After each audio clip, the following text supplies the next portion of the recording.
The Week in Art is sponsored by Christies. Visit Christies.com to find out more about the world's leading auction house since 1766. Auction, private sales, online, art, anytime.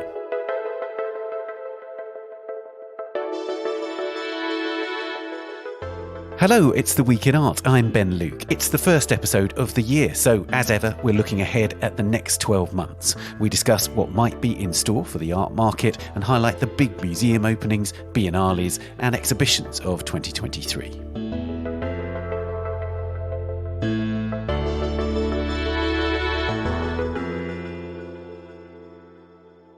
Anny Shaw, the acting art market editor at the art newspaper, looks into her crystal ball and tries to predict the fortunes of the market this year. And then Jane Morris, one of our editors at large, José da Silva, our exhibitions editor, and I select the museum projects, biennales and exhibitions that we're most looking forward to in 2023.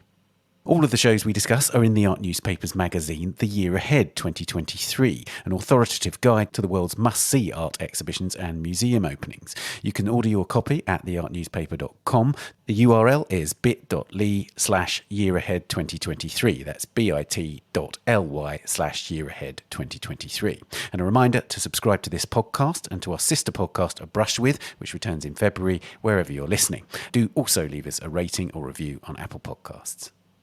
Now, the art market ended 2022 with mixed fortunes, with billion-dollar auction sales amid wider concerns of a downturn. So what now? I asked Anny Shaw, our acting art market editor, what we might expect over the next 12 months and beyond.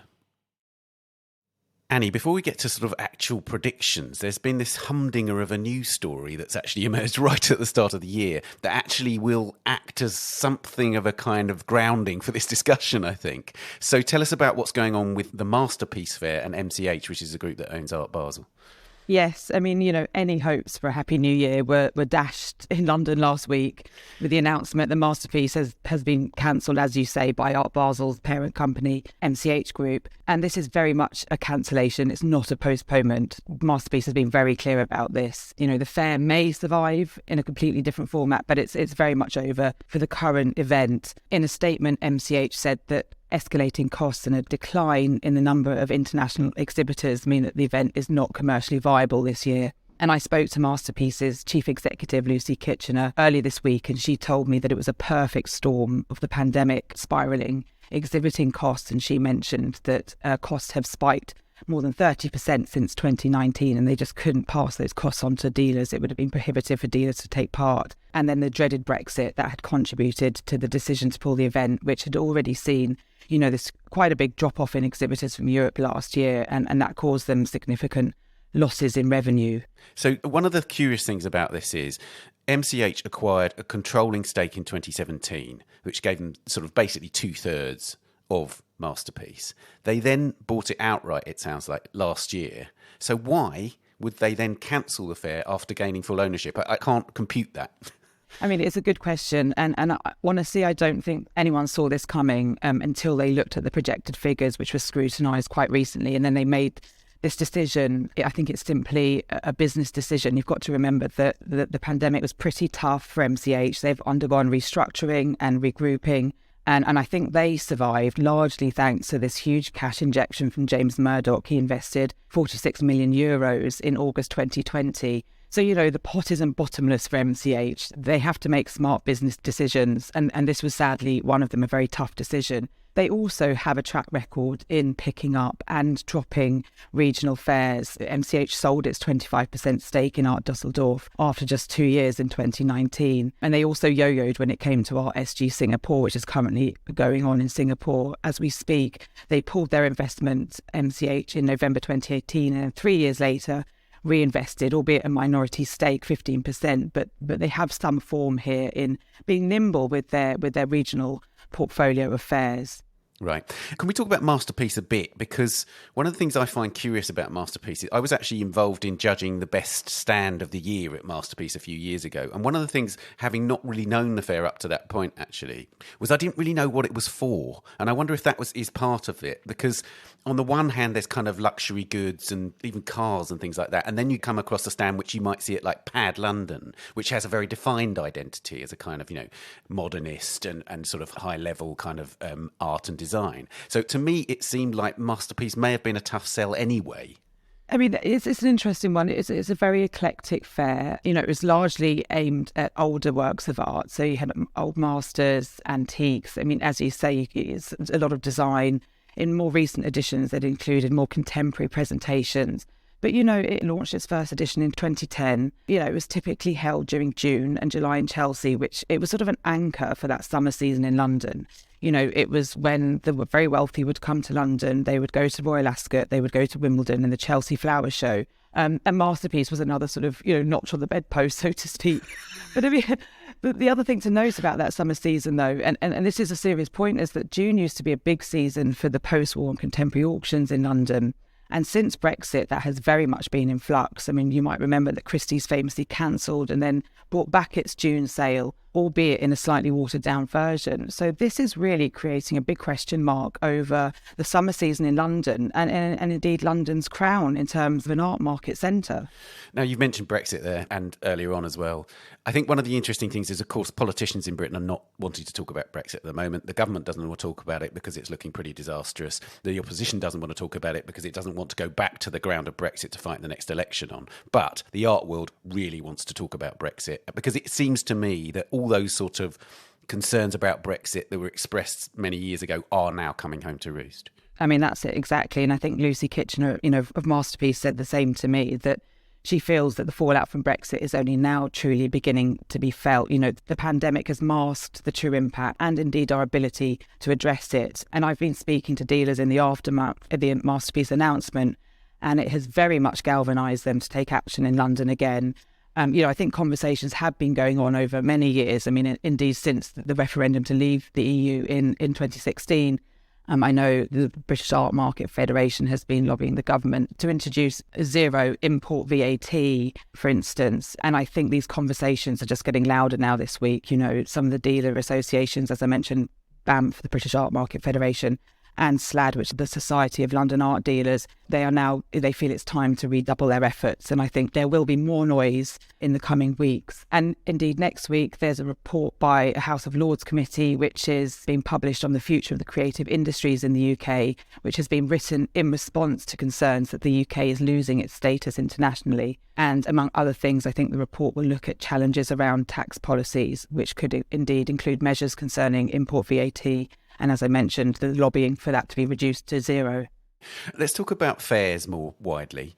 There were always sort of fairs which are seen as kind of the key moments in the year in terms of detecting the health of the market. At the end of last year, we had conversations. You had a conversation with Amy at Art Basel Miami Beach, for instance, and we had a conversation at Frieze. And there were sort of, positive vibes coming out on a kind of top level, but then there were also these undertones of concern and everything else. So can you tell us, in terms of this year, what do we need to be looking out for in terms of fairs? Well, I mean, as you mentioned, Art Basel Miami Beach, if we could just go back to December, I mean, there was a flurry of sales, or at least those press releases which proclaim sales, and they're always to be taken with a pinch of salt, as so many deals, as we know, are done beforehand. But I think there was a distinct sense that things were slowing down in Miami. This year, I mean, our esteemed colleague Georgina Adam is currently in Singapore for the first Art SG, which has been postponed multiple times due to the pandemic. And she says that sales are very slow at the fair, and that a number of dealers she has spoken to have sold nothing. She does say, it's a new market, so it will take time. But, is the coming recession playing a part? Probably. Looking slightly further ahead, we've got Frieze LA in February, which is the first of the Frieze fairs this year. And then TFAF Maastricht in March, which, as we know, has been beset by its own set of problems, not least, an armed robbery last year on top of everything. But these two fairs, I think, will be the big indicators of how the market is faring, both for contemporary and older works. And straight out of the block this year, I can't say things are looking too rosy. Okay, now auction houses, on the other hand, have been posting record years in 2022. So tell us about that. Why? Well, yes, exactly. I mean, despite all the economic and political headwinds, here we had these enormous results from the auction houses at the end of last year. And apart from Sotheby's, which massaged its figures this year with cars and swanky pads in Bel Air, I mean, it included property in its total. Christies, Bonhams and Phillips actually all had record years, which I find astonishing, given, the macroeconomic situation. I think one of the main reasons for this, and certainly in the case of Christie's and Sotheby's, was the single owner collections. They played a huge part. We had the Paul Allen, 1.6 billion famously with fees, and the two Maclo auctions, which brought in $922 million for Sotheby's. It's widely expected that we will see more of them, if not this year, in the next 5 to 10 years. And Josh Baer said in a recent edition of his Baer Facts Trade newsletter that he thinks there are as many as 25 collections of the magnitude of the Maclos, and that they could come to market in the next 3 to 10 years and create the same impact. So, as long as we've got these bumper single-owner collections, then the auction houses will be hungry for them, using all the financial instruments, including guarantees, to win them, and then finding the super wealthy to buy them. And I think that's another reason the auction houses have done so well. It's down to the 0.01% of the astronomically rich people who continue to spend money on art, and their wealth has been largely untouched by the pandemic. And all it takes is a handful of these people to keep the plates spinning. Absolutely. I mean, I suppose, the question, and it's something I explored a little with Georgina last year, which was this idea of yes, there are these big collections, but it's those 3Ds that you need to line up in order for these collections to come to the market: debt, divorce and death. So there are some sort of unknown elements, some parameters that need to align, as it were, in order for these things to come to market, right?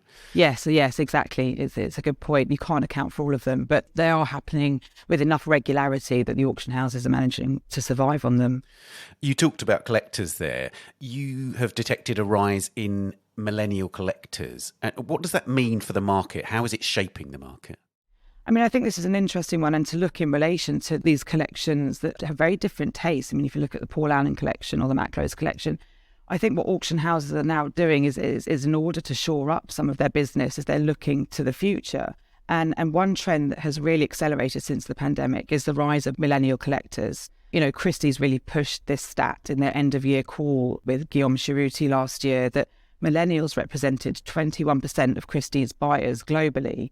And what I think is interesting about millennials is that they often start out buying luxury goods. So they buy the sneakers, they buy the watches, they buy the wine, and then they transition to art. So like luxury is almost like the gateway drug to fine art for auction houses. And what we're seeing is that, and I think what we will see more of, is that there are these crossovers between collectibles and fine art and sports jerseys and fine wine, which will ensure in the long term that auction houses, they appeal to the broader, more informal taste of the next generation, and it will ensure that they stay relevant. So I think this is a trend that we're going to just see really mushroom and grow in the next year or two.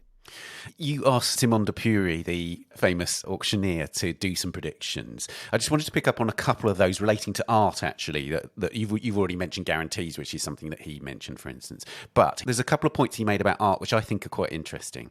On the one hand, he mentioned a slowdown in wet painting. Now, wet painting is this extraordinary mushrooming of a kind of painting, particularly figurative painting, and it's called wet painting because it was fresh out of the studios. You and I talked about it at the Frieze Art Fair, and there's this category, the ultra contemporary, which is almost somewhere between a category and a genre, et cetera, et cetera. We were talking about the boom in it, and Simon de Pury is already talking about a bust. How do you see that in the coming year? I mean, I think that's interesting that exactly we were talking about this in October, and that was perhaps, the beginning of the end. There was this sort of this fervour for it. There was a thirst for it. There was a hunger for it. And I think Simon de Pury, as you mentioned, he thinks that market will cool down in a matter of months, with the realisation, as he puts it, that it can be a hot potato competition. The last one in a rapidly increasing chain of buyers can easily be stuck and burned holding it. And, this is often the case during economic downturns, that people retreat from the riskier, the newer names. They don't want to bet on new names. They don't want to take the risks. They seek safety in more established blue chip artists. So, I think, as we mentioned, Frieze could have been the beginning of the end, and that people are now sort of seeking safety in more blue chip names. Indeed. It's curious, isn't it? Because when we talk about it from a market perspective, the people side of this goes. And many of these artists, for no fault of their own, are caught up in this market, and lots of them are going to get burned by it. I really hate that aspect of it, because there are well-meaning artists who are making actually really interesting work, who are going to get hurt by this. Their markets are going to fall off. And the art market can be brutal at times like this, can't it? I mean, I think it's a real concern for these young artists, many of them sort of in their 20s. I mean, you can imagine being picked up, puffed up, these enormous prices. And I know many of the artists that me and colleagues speak to are very concerned about those auction records. It puts enormous pressure on them to keep producing. but there's not a great deal they can do it. And this is where their dealers become such, an integral part of their career, to try and protect them, to try and keep prices, they want them to rise, but, in a steady and healthy way. Absolutely. And you get this example of somebody like Oscar Murillo, who's emerged from a much derided movement which was called zombie formalism and become a widely shown artist, and his market has been maintained. But he's one of the few examples of that. Let's talk about NFTs. It's really interesting. I was looking through a former predictions for 2022 by Anna Brady, our colleague, and she canvassed all sorts of opinions from the art market world at that time. And all of these people are talking about the importance of NFTs. One person warns of a crash. Everybody else is saying there's going to be much more connection between traditional art forms and NFTs. NFTs are just only going to grow in their importance. At the end of last year, we're talking about a massive crash in NFTs. Is the NFTs moment over, or will 2023 offer more excitement around NFTs? I mean, I really hope not. I think many people are sort of over this. But, I mean, it's interesting. As you say, I think I wrote about it in Miami in 2021, in December 2021, that there was a big push for this marriage of art and crypto. And, how things have changed in just a year. As you say, there was the huge crypto crash of 2022. NFTs were sort of barely to be seen in Miami. Simon de Pury has a really interesting take on this. He talks about the initial gold rush and fever that's clearly cooled down, but he thinks that NFTs, digital art, and the use of blockchain in the art market are here to stay. And I'd largely agree with him on the blockchain. There are plenty of ways it can be used by the art industry to verify authenticity and provenance, to track sales, that kind of thing. But, Simon makes an interesting comparison, and he says in many ways it's only the real beginning now, as was the case after the initial dot-com bubble burst 20 years ago. So, perhaps, and, it might be worth finishing on an optimistic note, perhaps the best is yet to come. I don't think so personally, but, let's finish with some optimism. So perhaps, the best is yet to come.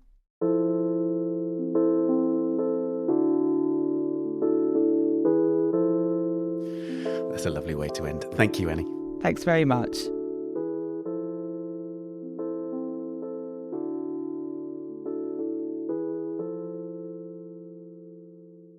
You can read more about the masterpiece cancellation and Simon de Pury's predictions on the website or our app for Android or iOS. Coming up, we look ahead at the top museum openings and the exhibitions of the year. But first, here's this week's news bulletin. The United States might rejoin the United Nations culture and education body UNESCO more than 4 years after their most recent departure. The US formally withdrew in 2019, with President Trump denouncing UNESCO's anti-Israeli bias. Now, an article in the $1.7 trillion omnibus appropriations bill passed by the US Congress on 22nd of December paves the way for the Biden administration to rejoin and finance UNESCO, as well as paying $616 million in unpaid membership dues. The rupture between UNESCO and its main donor began much earlier, in 2011, when a majority of its members accepted Palestine into their ranks as a member state. The Obama administration had no choice but to abide by a 1990 law forbidding funding to any international body acknowledging Palestine as an independent state. But the article that Congress adopted in December grants a waiver to that law.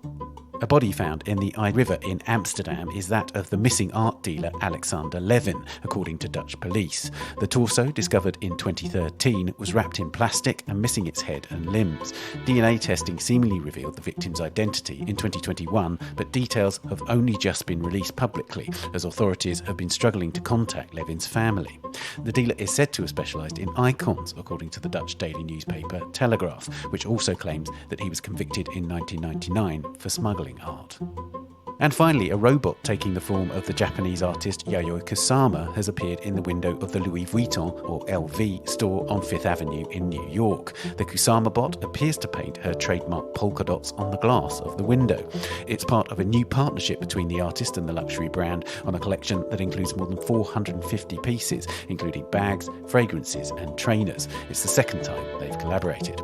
And Kusama Mania seems to have extended to the inaugural Art SG Fair in Singapore, which opened this week, where a number of her works were for sale on the booths, and outside the fair, according to our reporter Georgina Adam, Kusama LV posters were everywhere. You can read all these stories and much more on the website or the app. We'll be back after this.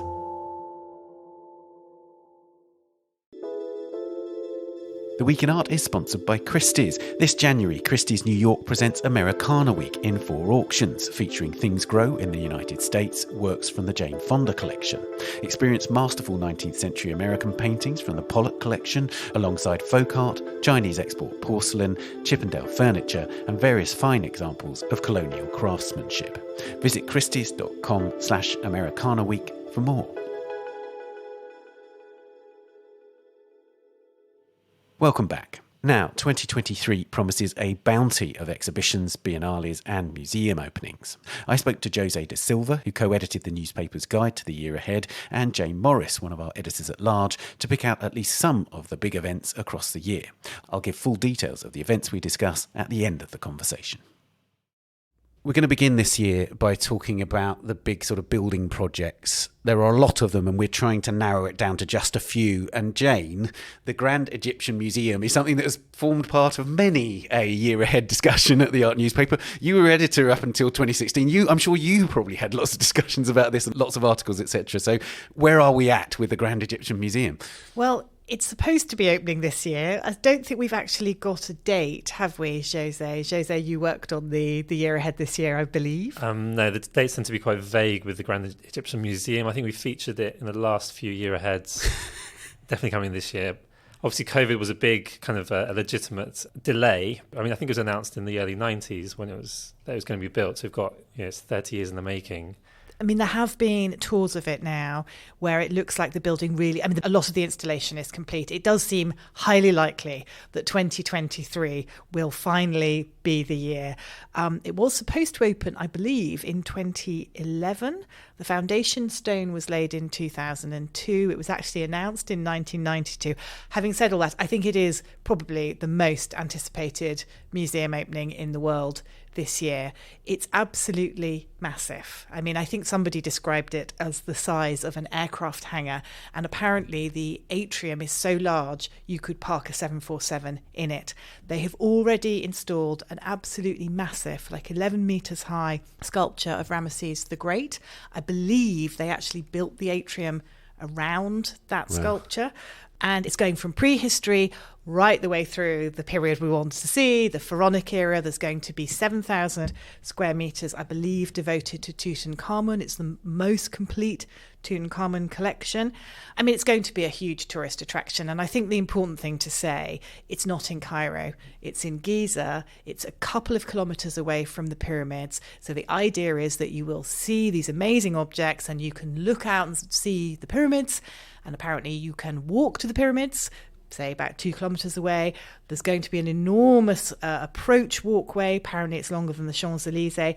It's absolutely massive. It's cost an absolute fortune. It's cost $1 billion. It was supposed to be, I think, 500 million all those years ago in 1992. I mean, it's obviously a really big tourist attraction.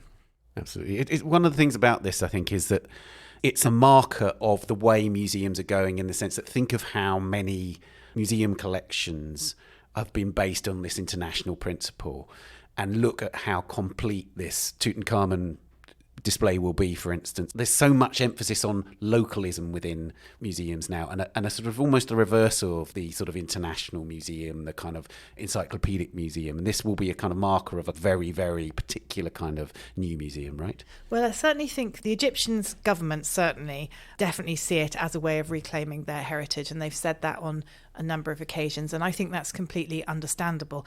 Having said that, it is going to come right up to the Greek and Roman period, and you can't tell a history of the ancient world without talking about all kinds of cross connections between different cultures. I think it's more that museums in countries in Africa, for example, are now wanting to build their own museums. They're wanting to tell their own story. And I think that's completely justified. I mean, I think although I'm emphasising the fact that it's going to be a big tourist attraction, and that is one of the reasons the government built it. They said it to reclaim their heritage, but also they need to earn revenue. They've borrowed a lot of money, I believe, from Japan. They've actually been getting a lot of investment generally from Japan to build the museum. But they are also using it as a great opportunity for their own archaeologists and conservators to work with some of the world's best. So it's been a huge training exercise as well. I think it feels also like a big homecoming, a kind of full stop. You've had this Tutankhamun exhibition kind of touring around the world, raising money for the museum. And it's like everything's coming home now, finally. And once it opens, it will be kind of perhaps the beginning of a new, as Ben's touched upon, a new type of museum. No longer this kind of overarching, extensive, museums of the past trying to cover everything around the world. It's almost like, looking at their own history in a very kind of comprehensive way and bringing their treasures home in a way. Yeah. I mean, I love the British Museum. I love seeing the Parthenon marbles in the British Museum, but I think most of us agree that it's probably going to be better to see the Parthenon marbles in the place they were created. I think this is very much the same. It's going to be wonderful to see the world's greatest collection of Egyptian antiquities right next to the pyramids. Absolutely. We're now going to talk about two UK museums. The National Portrait Gallery actually closed its doors at an awful time, but a time which for the museum was actually serendipitous in the sense that it closed its doors just before the COVID pandemic hit, and therefore it was rather more immune to lots of the problems that have faced lots of other UK museums and international museums, of course. What's the plan for the MPG, Jane? It's a renovation rather than an expansion. There will be more permanent gallery space, but the building can't expand. It's basically stuck on the site it's in, which is next to the National Gallery on one side and hemmed in by Charing Cross Road on the other. So the idea is to sort of clarify the building, I would say. There have been a number of renovations. I think there was a big one in the 1930s, then again in the 90s, and then more work done in the 2000s. And there's a bit of a feeling that the building has become a bit fragmented.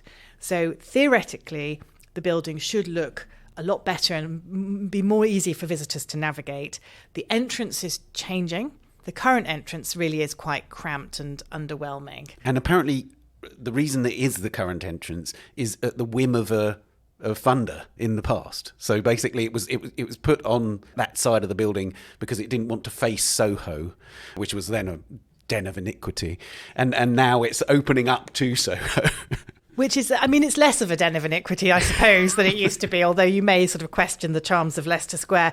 But anyway, it's going to have a big new entrance on the north side and a public plaza, so it'll have a much more welcoming entrance. And then within that, the museum, all the permanent galleries are being rehung and reinterpreted. José, your experience of the MPG, tell me what you think. I mean, mine is very fragmented. The galleries have always felt a bit awkward. Absolutely, I was going to say the same. I think when you enter, you feel as if you've entered into a sort of three museums in one. You've got these different kind of sections that seem to have been designed piecemeal. You have the escalator kind of going up after you come into the foyer. You're never quite sure where the kind of permanent collection begins or ends. For many years, I'd never been upstairs. I didn't even, despite that escalator being there, the kind of Donald Trumpian escalator, I had never made my way upstairs. I'd always kind of remained on the ground floor, seeing the kind of temporary exhibitions. So I think the idea is to make visitor experience a much better one, and I think by moving the entrance, that should help. Coming off this extremely busy road, right by a zebra crossing, feels as if it's kind of choked with traffic and pollution. Yeah. So having the entrance on the other side, and obviously maybe we'll touch upon this new addition that the NPG have bought. Well, let's talk about this. To be clear, this is not opening this year, but the NPG have acquired a Victorian loo and a kiosk, a 1980s kiosk, which was once selling concert tickets and so on. Yeah. Yes, absolutely. And I think despite it turning its kind of face towards Leicester Square, which, as James touched upon, is not the greatest of squares in London, this kiosk, which we used to sell, kind of tickets to the West End and downstairs as a toilet, in some ways it's kind of embedding the museum back into its area with Leicester Square, and perhaps adding a bit of actual glamour to Leicester Square as opposed to this kind of faux glamour that some of the other restaurants and bars around there attempt to add. Let's talk about the factory in Manchester now. The factory is Factory International, to give it its proper name. It's an extraordinarily vast and important building because it's the first OMA public building, so Rem Koolhaas's company, effectively architectural practice in the UK. And I think it's a really significant building. What's going to be interesting is to what extent is it going to operate in a kind of conventional or progressive way? It's a multidisciplinary space. Jane? I'm very interested to see what happens with this one. It's going to be programmed by the people who program the Manchester International Festival. It is a very big space. I did realise that. I think it's like 13,500 square metres, something like that. It's supposed to be very, very flexible. In many ways, it reminded me of the Shed in New York, which the former director of the Manchester International Festival, Alex Poots, now runs. Now, I can't believe it's got the same kind of budgets that the Shed has got, but it's got many of the same ideas. It's going to be a mix of gigs and art and dance and fashion. I'm not sure how many of our listeners will know the history of Factory, because when you think of the Factory, I think a lot of our American listeners will think of Andy Warhol and New York. It's named after Factory Records, which was an enormously influential record label in the late 70s and early 80s in Manchester. It was the record label of people like Joy Division and New Order. And Factory Records also ran the Hacienda, which was this legendary club, which I'm afraid I am actually old enough to remember. And I think that this space, I'm getting the sense, wants to pick up on that kind of zeitgeist, that it's a real mix of different kind of cultural influences. And they're talking about programming really kind of across different sort of popular and more traditional art forms. I mean, I'm really interested to see what they do with it. I wonder how it's going to work. I wonder how the financing is going to work. But I will say for Manchester, there has been an amazing transformation in Manchester. When I think of, I actually come from near Liverpool, and when I think of what happened in Liverpool, now Liverpool has changed vastly, but for a long, long time, Manchester was on the rise. It was spending money on the Bridgewater Hall. It spent a lot of money on the Manchester Art Gallery. It refurbished the Central Library, which is an incredible Victorian space. It set up Manchester International Festival. It built the Lowry. Manchester just seemed to be doing all this incredible stuff. And I suppose because it's in Manchester, I'm more inclined to think they'll have worked out how to make the economic model work more than I might do in some other places. I guess my one worry for it is similar to the Manchester International Festival, which has several strands to it, is whether the certain strands kind of lose out. So the visual arts might either not get as much funding or perhaps be overlooked. So with Manchester International Festival, I think most people concentrate on the kind of the music side. I think those are the big names, the big concerts. Music and theatre, isn't it, really? Yeah, and then you occasionally, there are some very good visual arts kind of offerings, but they often get overlooked by the press, because there's so many other big names beyond that. So that's my only kind of concern for it, and I hope to be proved wrong. I mean, this is probably a snobbish comment, but I was slightly deflated by the idea that the first visual arts presentation is Yayoi Kusama's Inflatables. And I just felt, obviously, Yayoi Kusama is an extraordinarily popular artist. We've featured her on this podcast. She's a remarkable artist and achieved great things.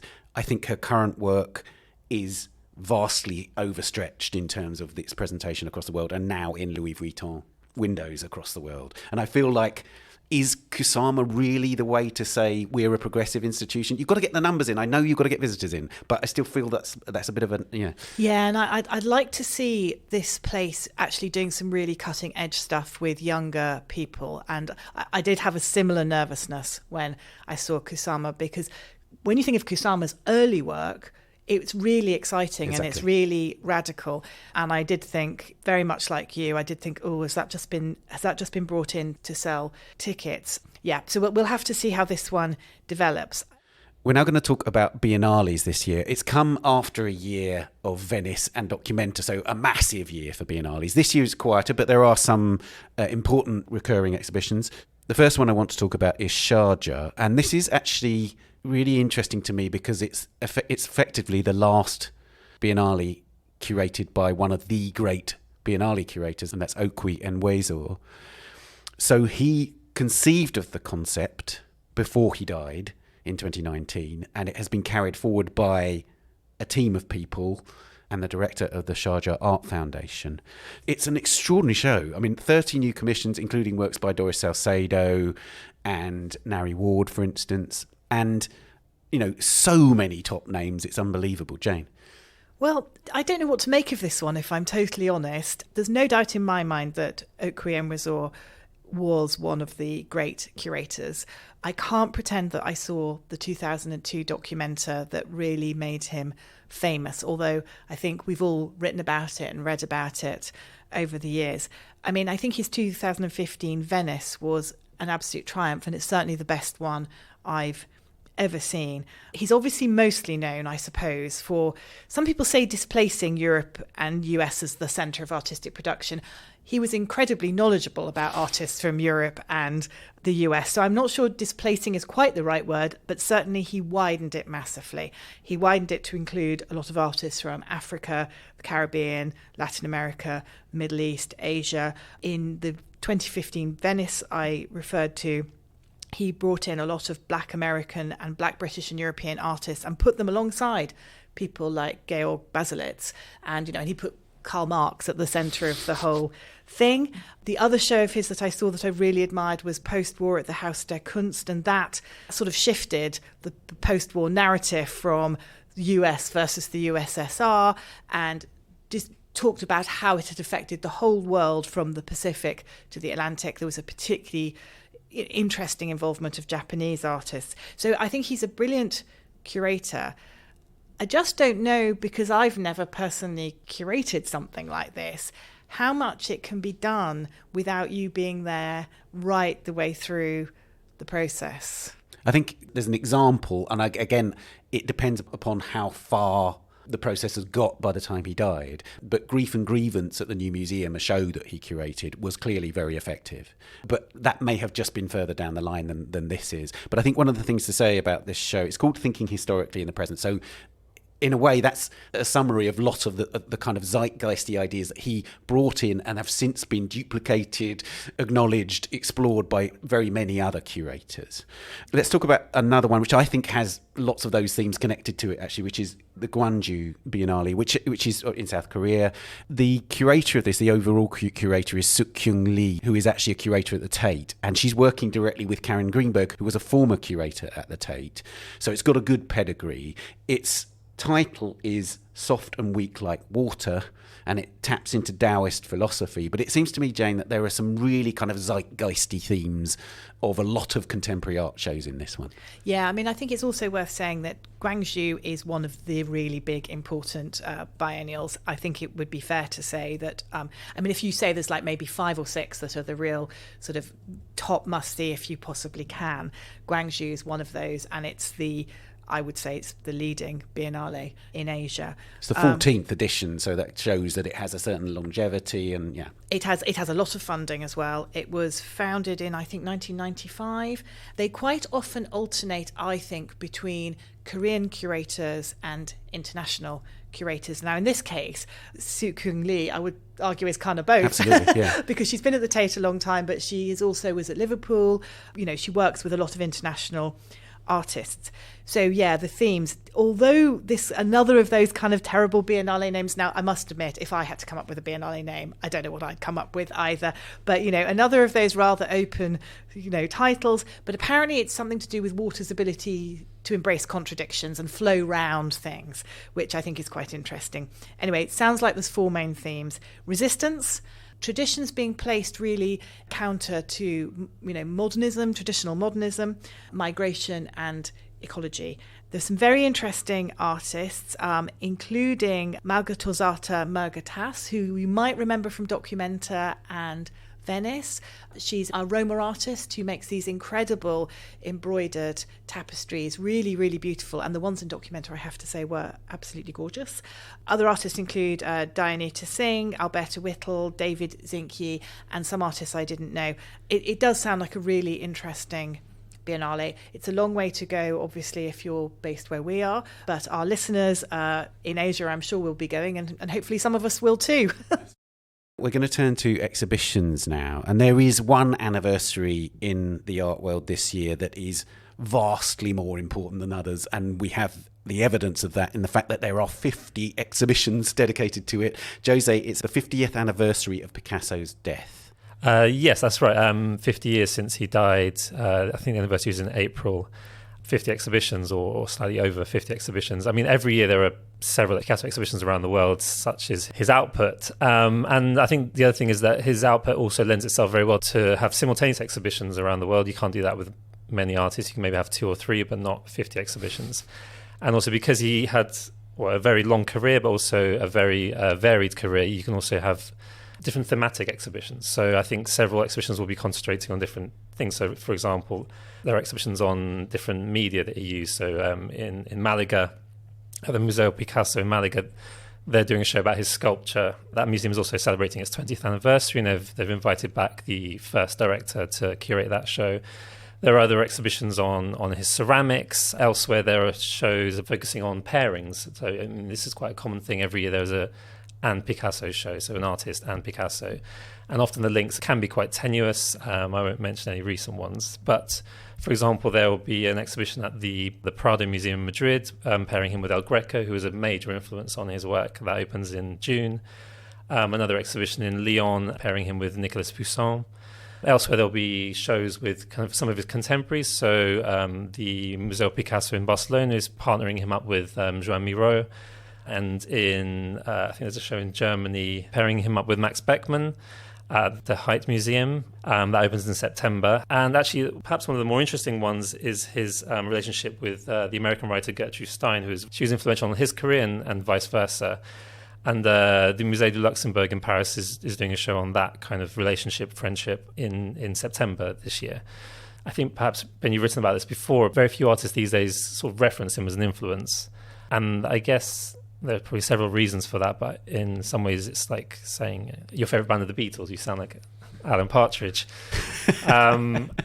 However, I still think his influence is there, but perhaps people aren't necessarily bringing it to the fore. It's so obvious that it's unacknowledged in a way. Yes. It's a curious one, but I'm interested in this whole idea because I do think, and I think this is a really exciting thing, actually, that the scope for scholarship about Picasso now is richer than perhaps at any other time because some of the gatekeepers are no longer grabbing hold of him and not letting him be interpreted more broadly and more widely. And of course, John Richardson was an extraordinary biographer and in the end curating Picasso shows all across the world. But it was like you had to do Picasso through his eyes to a certain extent. And I feel like there's an opportunity through this anniversary to really, really explore Picasso in the broadest sense. And he is an extraordinary and brilliant artist and achieves so much in so many different ways. And things like there's a show at MoMA in New York, which is looking at 3 months of his life in Fontainebleau.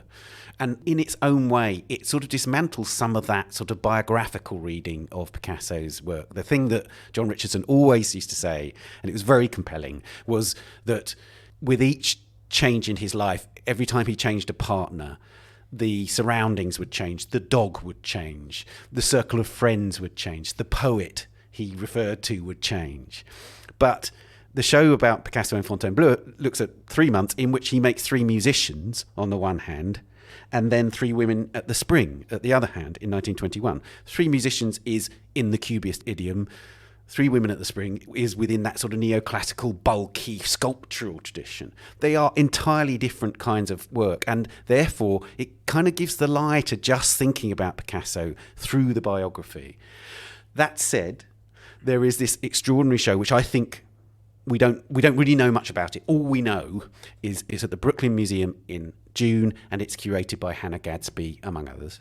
And Hannah Gadsby is the comedian. Is she really even a comedian? She's a commentator. She's an art historian as well. And she has declared that she hates Picasso. She has declared he is a misogynist, which I think is pretty indisputable. So that's what I mean about that scope, that exciting scope for rereading Picasso. Jane, you pointed out when we were looking through all the exhibitions this year that there were quite a lot of the kind of blockbustery shows. What do you think the reasons might be for that? Well, it's hard to know, but there's certainly a feeling of museums thinking they need to get their audiences back. I mean, these shows must be expensive to mount. I know we're going to talk about Vermeer in a minute, but the sort of shows I'm really thinking about is there are big Twombly shows, there are big O'Keeffe shows, there's Klimt shows and Van Gogh shows. There's Diego Rivera, there's Matisse, Philip Guster, and I could go on. There's a lot of people really from the early mid 20th century that are the big names that most people will have heard of, and I imagine these shows will be very successful. Yeah, I mean, I just think the museums must be, well, we know they've all taken a huge hit financially, great number of them. These shows are very expensive to mount, but they are the sort of shows that will get sponsorship, and they're also the sort of shows that will get footfall. I'm not just saying they're doing it for money either. I mean, there's been a bit of a tendency to be a bit sneery about blockbuster shows, but I think it's worth reminding people that blockbusters were really created to create shows that people who don't normally go to art shows come and see. They were really devised as part of the museum world trying to be more accessible and bringing in new people and not just talking to the inner art world. Of course, there's always a question from the inner art world point of view, I suppose, about whether the show then tells you something new. But I think museums are trying to signal that they're here and make themselves relevant to their audiences again, because a lot of people still haven't really gone out to very much, I think. I get the sense also there's an ambition to put on really big shows after the kind of 2 or 3 years of COVID pandemic and lockdowns and kind of stuttering shows opening and closing. And I feel there's a renewed kind of energy for bringing shows together, such as, I think we'll touch on the Vermeer show soon. You know, this is an unprecedented show. And I feel as if the museums are suddenly going, well, it's now or never. Let's just do this. Yeah, it's interesting, isn't it? That sort of thing of, I remember having conversations with museum directors saying, we're going to really focus on the collection. This is a chance to rethink and really get the collection being at the core of what we do. And of course, they are doing that. But yes, we have in front of us a list of shows which are just absolutely, some of the most notable shows ever. And while I do think it is important to do what you can with your collection, and it's also true that there's a lot of artwork sort of neglected in stores, you do sort of also need the collection, if that makes sense, in that there are lots and lots and lots of museums that do not have really great permanent collections and certainly don't have strength in depth in, let's say, the early part or mid part of the 20th century. So I think it's a bid for museums to remind people that they're relevant and they've got things to offer. You've mentioned the Vermeer show at the Rijksmuseum, opens in February the 10th. I think this is a genuine once-in-a-lifetime show. It's not just a once-in-a-generation show. It's the first show in a generation. But I think, given that Vermeer's output is 37 paintings, the Rijksmuseum contends, and there are 28 in this exhibition, Jane, is that unprecedented and unrepeatable? Well, there were 23 at the Moritz House in 1996, but every time, as the years go on, more and more lenders are going to say works are too fragile, and there's a number of museums and collections, including the Royal Collection, that haven't lent to this show on the grounds that the works are too fragile. Now, I do slightly wonder why their Vermeers are any more fragile than anybody else's Vermeers. I suspect they're all quite fragile. So I think it's a pity that the Royal Collection didn't lend. And I can understand also, a lot of museums don't want to lend their great pictures because it's the main star attraction that people come to see. And I'm sure we've all turned up at museums and found that a picture that we particularly wanted to see was missing. So I think the fact that the Rijksmuseum has managed to assemble this is an amazing feat. I agree, and I would urge anybody listening to this to just go to the Rijksmuseum's website and look at the section where they say which works are in the show. And as you scoot down that list and see each one, each image, each painting, the kind of force of all this great art, one after the other, it really is kind of breathtaking, actually. And I don't know what it's going to be like to be in that room and see all those works. It's going to be very crowded for a start, but it's going to be pretty astonishing to see all of them together. I'm also quite interested, though, because we touched on this with the blockbusters, like, does a curator or a group of curators bring new ideas and new scholarship? I believe a new biography is coming out, and it's written by one of the curators of the exhibition, Gregor Weber. I think most of us probably do think of Vermeer as quite a secular painter, and it's one of the reasons we like him, isn't it? Yeah, because exactly. We don't have to deal with a lot of Catholic imagery and a lot of classical allegory, or indeed lots of paintings of kings and queens and aristocrats. These are secular scenes that we can all relate to. Well, my understanding is that this new biography is actually going to put Vermeer in a more spiritual and indeed religious context. And I'm fascinated to see how that'll work. Exactly. There's a tradition really in Vermeer studies that it becomes a much more formal exercise. It's all about the camera obscura. But even that, for instance, his use of the camera obscura is linked to the Jesuits. So this is all very interesting, a kind of new art historical idea around the show, as well as this sort of extraordinary gathering of paintings. I think the interesting thing about the show as well is that, unlike previous shows, there won't be much filler by other artists. So they're focusing on just the Vermeer works, and largely chronologically. And also the works are very small. If you've never seen Vermeers in real life, you're always surprised by how small they are. You expect them to be bigger for whatever reason. So I think it'd be a real chance to get to grips just with his work in order as well, and see his development over his lifetime. I mean, I suppose the only thing I hope is that the visitor experience is a good one, because it'll be very sad if we're so crammed in that we can't really appreciate it. I'm not quite sure how they're going to do that, but I do hope people will have the chance to stand in front of the paintings and really look. One tip: book for the last couple of hours, put up with the crowds for 1 hour, go back to the start of the exhibition for the last hour. That's a fantastic tip. Okay, so another blockbuster show. We'll move reasonably swiftly through lots of these shows, but another major exhibition is Manet Degas, which is at the Musee dOrsay in Paris in March, and then moves to the Met in New York. 150 paintings and works on paper. Two artists who are linked through friendship. Degas drew and painted Manet very powerfully, but also in some ways are very different. Manet, a great progressive, Degas, an arch conservative, despite the extraordinary leaps that he made with his art. I'm hugely excited about this show because they are two of the great painters, as far as I'm concerned, the two great users of paint of that period, both outside of Impressionism in their own way, both using new subjects as a means to push a profound engagement with the art of the past in a new direction.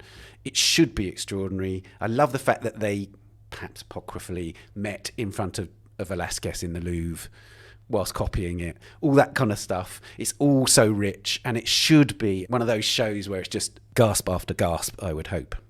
One last sort of coda to the kind of blockbuster show is a kind of almost like an anti-blockbuster in the sense that it involves a blockbuster name who is Velázquez, but actually it's not about Velázquez, it's about Juan de Pareja, who was the subject of one of the greatest paintings of all time, I think, the portrait by Velázquez. He was an enslaved man who was in Velázquez's studio for a couple of decades. He was painted by Velázquez in Rome, and in Rome, on that same trip, while Velázquez was acquiring works for the Spanish Royal Collection, he signed the contract of manumission which freed Juan de Pareja, who was then to go on to build his career as a painter in himself. And there'll be amazing examples of his own paintings, multi-figure compositions, religious subjects, incredible tumultuous baptism of Christ, for instance, in the Prado. But it will also look at the enslaved artisans who were widespread in that period of the golden age of Spanish paintings in the Baroque period.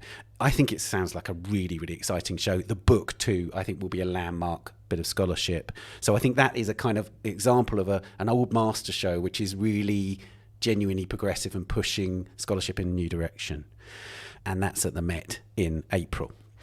While we're in the US, let's do a whole host of other US shows. José, we both saw Simone Lee's American Pavilion at the last Venice Biennale, and you wrote about it.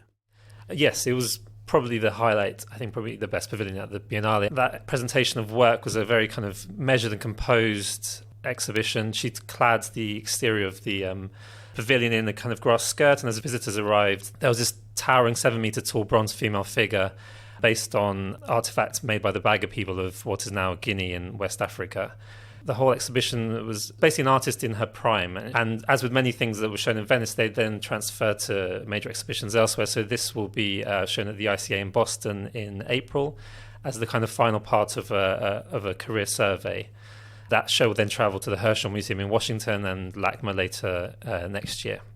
I think Simone Lee, as you say, an artist absolutely in her prime, a brilliant Venice presentation. One of the things that it had was that incredible confidence. I think, that an artist, when they find their métier and they're in that kind of groove where almost everything they're producing is totally fantastic, and everything they're doing is so powerful, and the language and the subject matter are so perfectly tied together. And it seems pretty astonishing to me that this is her first survey in the States, actually, because she seems like a senior artist already. I mean, and actually think about it, she's really only emerged into a much broader consciousness over the last sort of 5 years or so.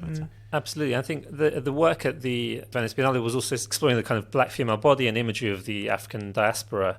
Yeah, as you said, an artist completely in control of her work. A lot of the kind of other pavilions sometimes feel a bit thrown together. There's that element of the festival. This felt like years in the making and so confident. And I think I was very surprised to learn this is a major museum exhibition of her work in the US, and one that people in Boston or nearby should definitely go and see. Jane, let's talk about Barclay Hendrix at the Frick. That looks like a great show. Yeah, no, I think the Frick is obviously closed for renovation. So it's currently moved out to, it's called the Frick Madison. Most of us will remember it as the old Breuer building, which used to be the home of the Whitney and then briefly was taken over by the Metropolitan Museum. Barclay Hendrix, he died, I think, in 2016 in his early 70s. People who saw the Soul of the Nation show will probably remember these portraits. He paints these incredible portraits of black subjects that often in incredible sort of cool 70s, 80s clothes. They're sometimes very large. They're on very plain backgrounds usually. Very self-confident. People are looking face forward. They're looking out at the canvas at you. And he based these works, or he used to say that he had really been inspired by works by Van Dyck and Velázquez, which he first saw when he was travelling in Europe as an undergraduate student. So it seems really fitting that the Frick is going to hang these alongside paintings by Rembrandt and Van Dyck and Bronzino. He's another artist, very much like you were saying with Simone Lee, that he had a long career, but he didn't really start to come through into sort of more, I guess, national in America and then international sense until around 2008, 2009. I think he joined Jack Shainman Gallery in 2009. And Trevor Schoonmaker did a show with him in the Nasher that went to the Studio Museum. And I think that's when people started to really talk about him. I think he's also interesting because he's had a lot of influence on people who've come after him.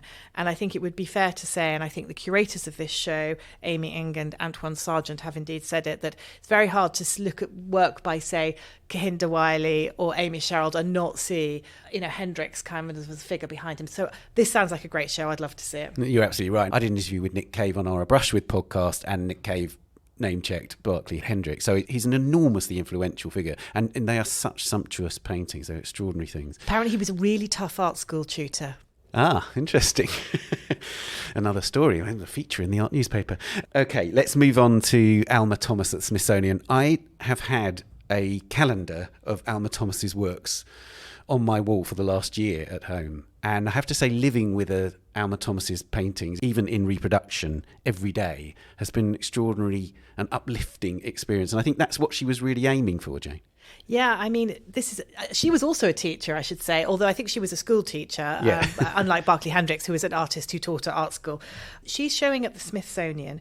Again, she died in the late 70s, and just quite close to her death, she had her first show at the Whitney because she taught all her life. She had got a fine art degree from Harvard. She was one of the first people to get a fine art degree from Harvard in the 1920s, but she spent most of her career as a teacher. And it was only when she retired that she really started focusing on her own work. And I think that you said it's been wonderful living with them. I first clapped eyes on one of all places at an art fair at Art Basel Miami Beach some years ago.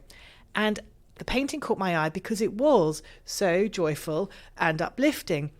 She painted these beautiful abstract paintings. She would paint these brush marks, almost like sort of, I don't know what you'd call them, almost like tablets or slabs. Sometimes they're kind of arranged like tiles and sometimes in concentric circles, and there's often more brilliant paint in the background and darker colours on top. So there's a very kind of transcendental, joyful feel about them. There's a sort of luminous quality to them. She said that she wanted to make work that was optimistic and life-affirming. She didn't want to paint about the dark things in life. She said she was very interested in science and discovery. She liked modernism, and this should be a great show because she's somebody who, I think people who are very familiar with American art history now do know her work.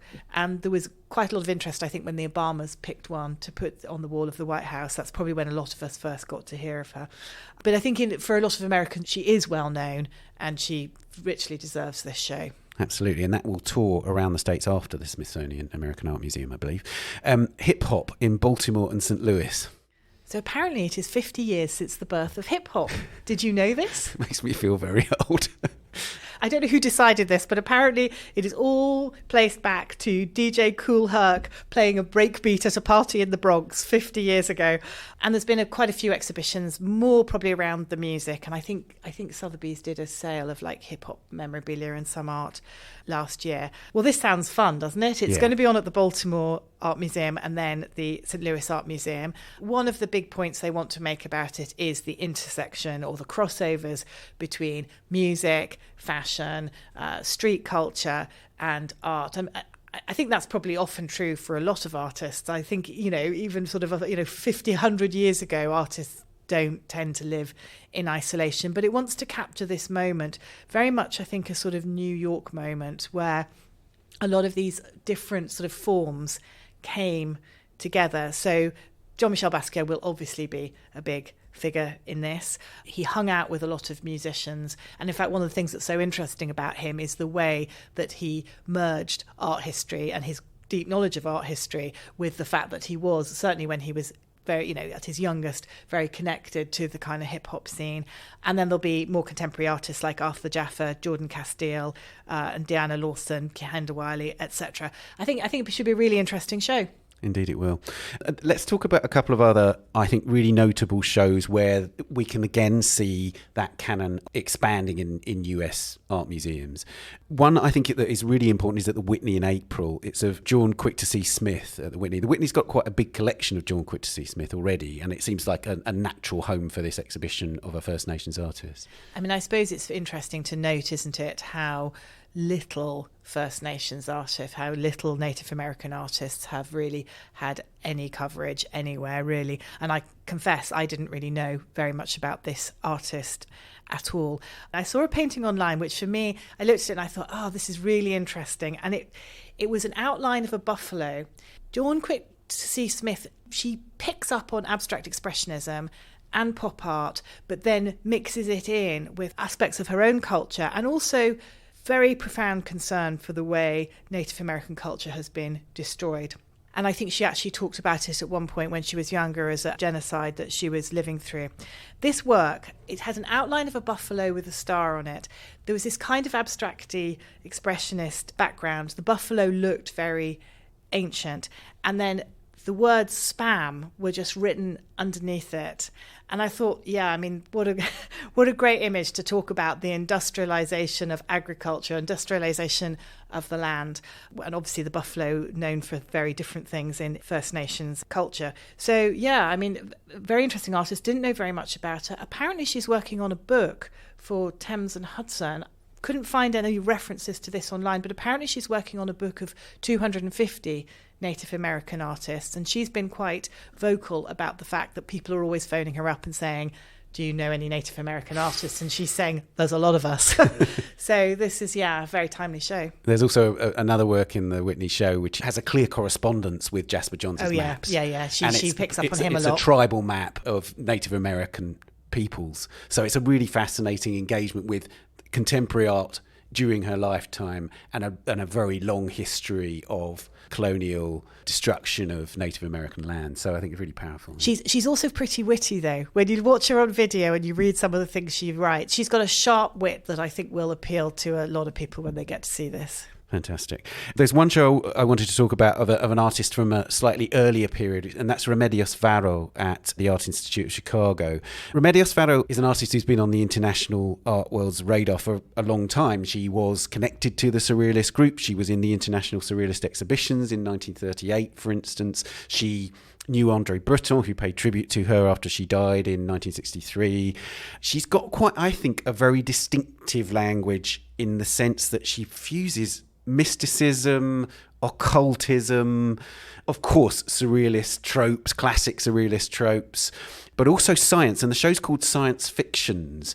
And it relates to the fact that Jules Verne was a massive influence on her, but also the way that she brought together kind of storytelling, fairy tales and science. She was fascinated by physics as well as alchemy, as well as the occult. So there's this amazing, tumultuous kind of melting pot of ideas and intellect. She was an incredible reader of theory. So it's all in this extraordinary melting pot of these very strange images. I know lots of people who have struggled with Remedios Varo's kind of fairy tale-like images, find them a bit kitschy.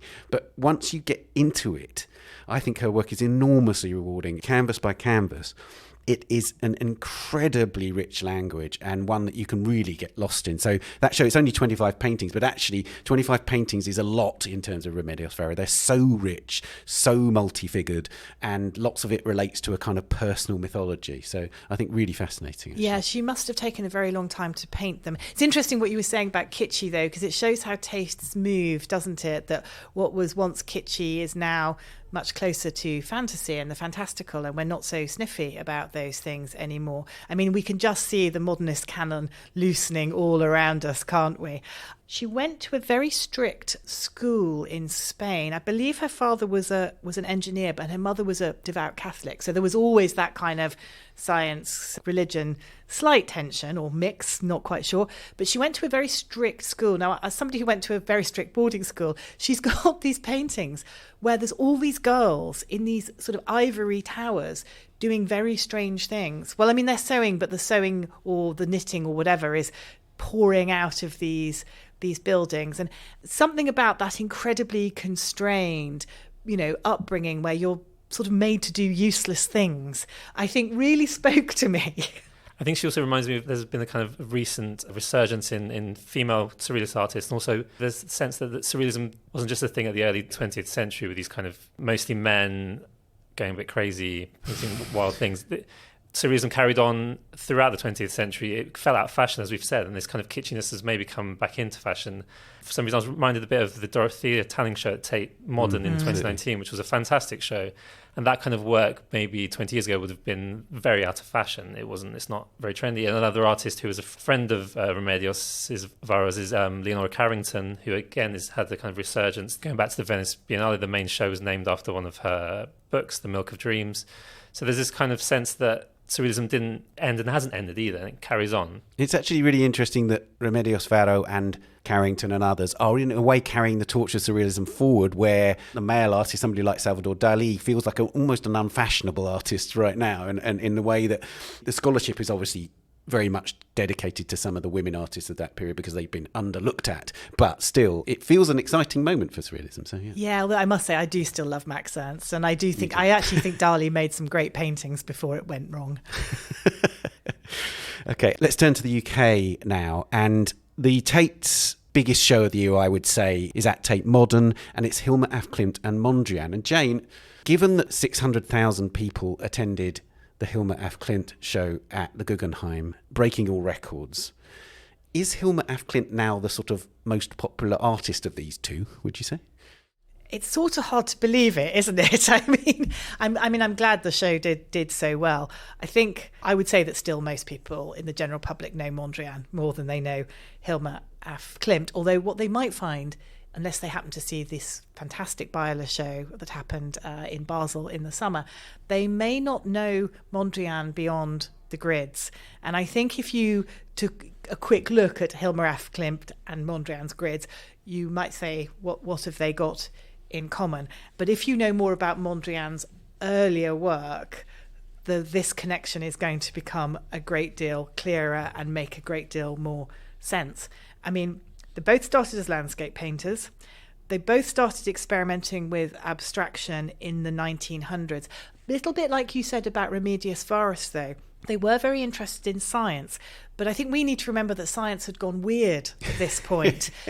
This is when people have discovered X-rays. This is when we're told electrons exist. I still find it amazing that the electron could be found at this period with that sort of equipment, radioactivity. So the world has suddenly gone a bit strange because science is now telling us that the world that we see isn't really what's going on. They were fascinated by that. They were interested in the forces that you couldn't see with the naked eye. I also think, interestingly, she's tended to be associated very publicly with the fact that she was a medium and was interested in spiritualism. And that perhaps hasn't helped her, actually, I would say. But in fact, Mondrian was interested in spiritualism. And theosophy and all that kind of stuff. Both of them were in touch with Rudolf Steiner. I don't think they ever met. So my understanding is they didn't ever meet. But they were both in touch with Rudolf Steiner, who, in one sense we say he was very interested in self-development through creativity and spirituality and exercise. But, some of the ideas of Rudolf Steiner are sort of quite out there. And these two were big fans. So I think if you think you know Mondrian, you're going to see a very different side of Mondrian. If you think you know Hilma af Klint, I think you'll see some amazing connections between them. As you say, it taps into this renewed interest in the occult and a kind of post-religious theosophy and kind of contemporary ideas of other forms of spiritualism. But I think maybe going back to Ben's original question, I think, of course, Mondrian is still the bigger artist. However, Hilma af Klint is having a real moment at the moment. There's a feature film out about her. There's a 7-volume catalogue, Resonate, which has recently been published, several very popular shows, even NFTs using her images, which have been a bit contentious with her family. So I think the kind of grid works of Mondrian are so well known, they're sort of etched into our minds, etched onto walls, etched onto windows. If you look out for them, you can see them everywhere, and his influence is kind of huge. But I think she is the more interesting artist at the moment. Absolutely. Let's just briefly mention a few shows then in the UK. We haven't got time to dwell on them now, but Marina Abramovic is finally happening at the RA. That will include reconstructions of her work, for instance, as well as new things. I don't know if the timing is right. My feeling is that Marina's gone off the boil a bit. She was a great artist at one point. I'm not sure her recent work stands up. Then there's Isaac Julian and Sarah Lucas surveys at Tate Britain, both which look great. And then at the Barbican, that's a really strong programme. There's an Alice Neal show, which is coming from the Pompidou, and then a Carrie Mae Weems show, which I think is the first for at least a very long time, if not ever, in London. So that's a great survey there. Last show I'm going to mention is Emily Kame-Ware at the National Gallery of Australia in Canberra. That's in December, long way away. But I think it's really significant because this is a survey of a First Nations artist from Australia who, amazingly, rather like Alma Thomas, picked up the paintbrush very late in life and made an extraordinary body of work, making a painting a day or so at the end of her life. But importantly, this show is curated by 2 curators who are First Nations themselves. And I think so much of the language around First Nations art in Australia has been dictated by non-First Nations curators. And I think it's really significant that this show is happening now. And I think that will be a great show.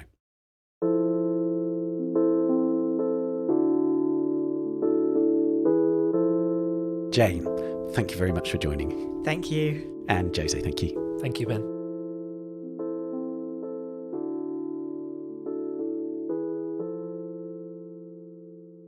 You can get full details of shows across the world in our Year Ahead 2023 guide, but here are the dates of the main shows and events we mentioned. As we said, there's no confirmed opening date for the Grand Egyptian Museum. The National Portrait Gallery reopens on the 22nd of June. Factory International in Manchester also opens in June. Yayoi Kusama's You, Me and the Balloons opens there on the 29th of June, as does the Manchester International Festival. The Sharjah Biennial, Thinking Historically in the Present, opens on 7th of February. The Guangzhou Biennial, Soft and Weak Like Water, opens on 7th of April. There are obviously too many Picasso shows to list, but to find out more about Celebration Picasso 1973 to 2023, visit celebracionpicasso.es. That's Celebration with a Spanish spelling, so with a C. Vermeer opens at the Rijksmuseum in Amsterdam on 10th of February. Manet opens at the Musee dOrsay in Paris on the 28th of March, and then at the Metropolitan Museum in New York on the 24th of September. Juan de Pareja, Afro-Hispanic painter, opens at the Met on the 3rd of April. Simone Lee opens at the ICA Boston on the 6th of April, and then at the Herschel Museum and Sculpture Garden in Washington, D.C. on the 3rd of November, before travelling to the Los Angeles County Museum of Art and the Californian African American Museum in 2024. Barclay Hendrix Portraits at the Frick opens at Frick Madison in New York on the 21st of September. Alma Thomas Composing Colour is at the Smithsonian American Art Museum in DC from the 15th of September. The Culture, Hip Hop Hip-Hop and Contemporary Art in the 21st Century opens at the Baltimore Museum of Art on the 5th of April and the St. Louis Art Museum on the 25th of August. Drawn Quick to See Smith opens at the Whitney Museum, New York on the 19th of April. Remedios Varo, Science Fictions, is at the Art Institute of Chicago from the 29th of July. Hilma af Klint and Piet Mondrian, Forms of Life, opens at Tate Modern in London on the 20th of April. Marina Abramovic is at the Royal Academy in London from the 23rd of September.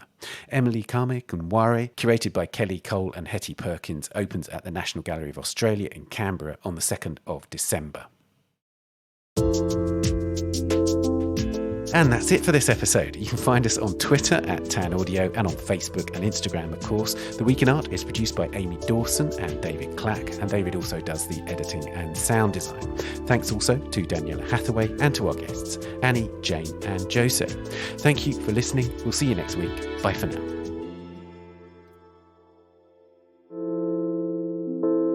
The Week in Art is sponsored by Christies. Visit Christies.com to find out more about the world's leading auction house since 1766. Auction, private sales, online, art, anytime.